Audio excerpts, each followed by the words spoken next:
If there ever was an example of a game that started off strong, but then just fumbled it halfway through the game, Xenoblade Chronicles 3 is why you need to plan out the plot or story at a consistent pace.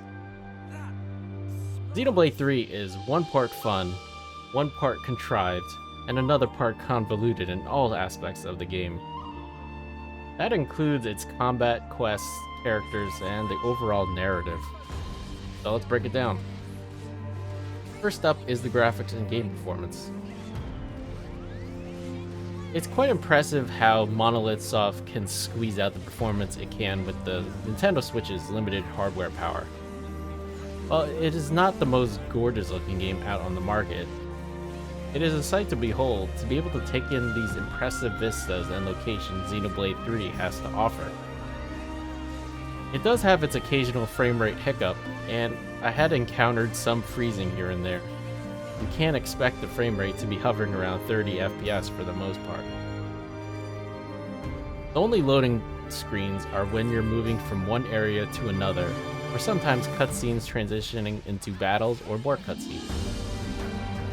Loading time can range from anywhere from a few seconds to about 20 seconds. All things considered, you can expect the game performance to be adequate for a Switch game. Next up is the gameplay and combat. This wouldn't be a JRPG without the RPG part, and this game has quite a bit of customizations for it. It is remarkable to be given the freedom of having not one, not two, not three, but 6 party members that are actively participating in battles. That's not even including the final member, who is considered the hero class, and they are just NPCs you meet in the story or you stumble across in the world. You can freely switch between any of your core 6 members during the battles, so you're not just stuck with one. Each of your party members can be any class you unlock in this game, but you will need to earn specific experience points called CP, and everyone has varying degrees of affinity towards each class that affect how fast or slow they can unlock new classes. Classes will be divided up into 3 categories: tank, healer, and damage dealer. Experimenting with the different combinations of classes will greatly help in unlocking the game's combat potential, and it has a good amount of depth to keep anyone occupied with finding the party composition that works well for them. The gem crafting system has been brought back from Xenoblade 1, but it has been changed so you only need to craft each gem once, and everyone can use any gem created. To upgrade these gems, you will need to either gather ingredients in the world, either on the field or by defeating enemies. You can also use a scarce currency called Nopon coins that are either gold or silver coins, each having their own different uses. You also have accessories you equip to the group that you can buy through the in-game shops, finding in treasure chests or fighting enemies. The best way I could describe this combat system in Xenoblade 3 is that it's a hybridization of Xenoblade 1 and 2's. It has aspects of both those games that are combined to create a fairly satisfying combat loop. The chain attack makes a return and is more vital than ever. You can use all 6 plus the hero you choose in a chain attack as long as they're not KO'd or debuffed with a certain condition that prevents them from participating. I cannot emphasize how important chain attacks are to this game. You will be forced to learn this game mechanic, and you can only achieve the highest possible damage through this.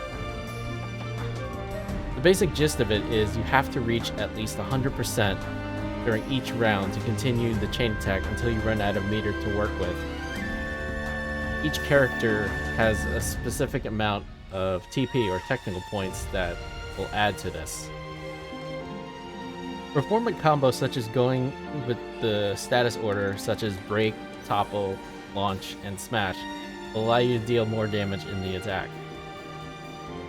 Each party member and hero have their own individual orders that add buffs or debuff the enemy during the chain attack, like reducing their physical defense by a certain percentage.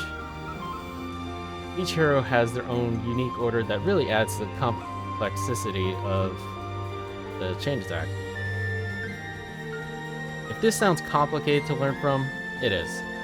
It does have a learning curve, and whether or not you really want to dive deep into the combat mechanics will be up to your tolerance level for all these systems involved. Finally, let's talk about the story and characters.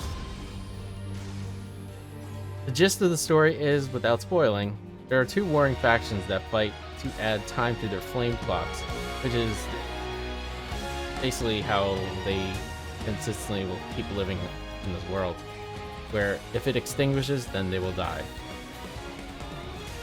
You control the characters Noah, Lance, and Uni to start off with, and each soldier in both factions only have about 10 years to live. Unfortunately, here is where the problems really start to surface.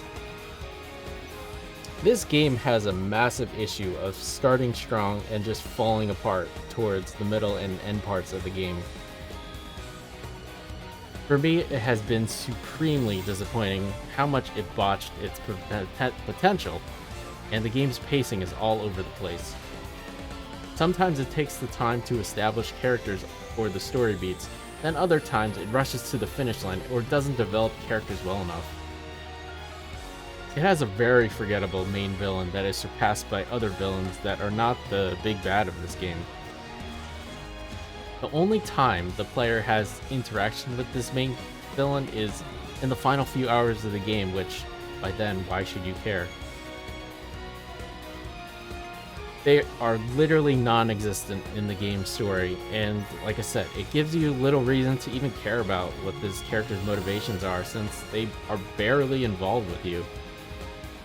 Sure, they're the reason why the story is going the way it's going, but there needed to be a lot more interactions between the party members you're using and the main villain to create this relationship.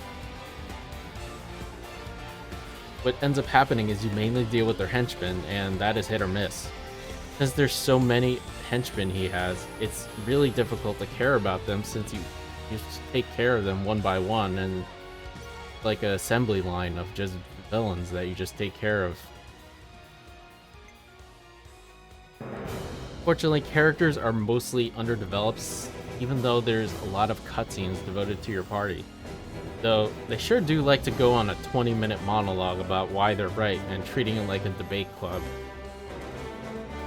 Noah is supposedly the main character, and unfortunately he's the most dull of the main characters in the entire Xenoblade series for me.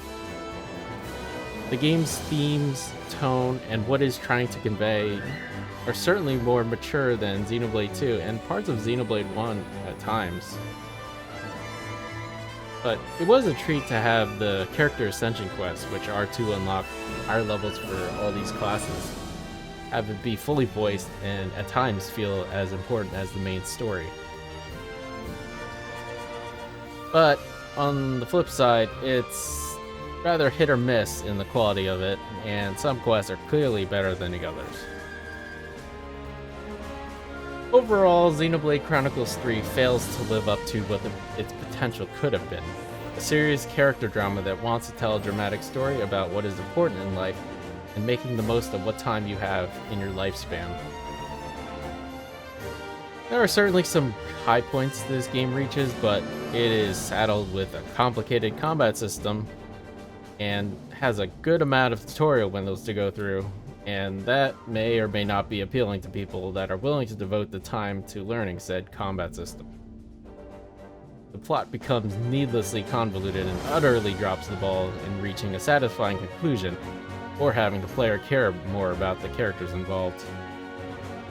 The game's pacing is just inconsistent, and it completely rushes through things at times, and there's a wide variety in the quality of the writing. It really is a shame, because there are genuinely fun moments to be had in Xenoblade 3, but it has a number of issues that really just become hard to ignore the more you play it. I hope in the future Monolith Soft spends more time to properly plan out what story they want to tell, and not just focus on the beginning of future games.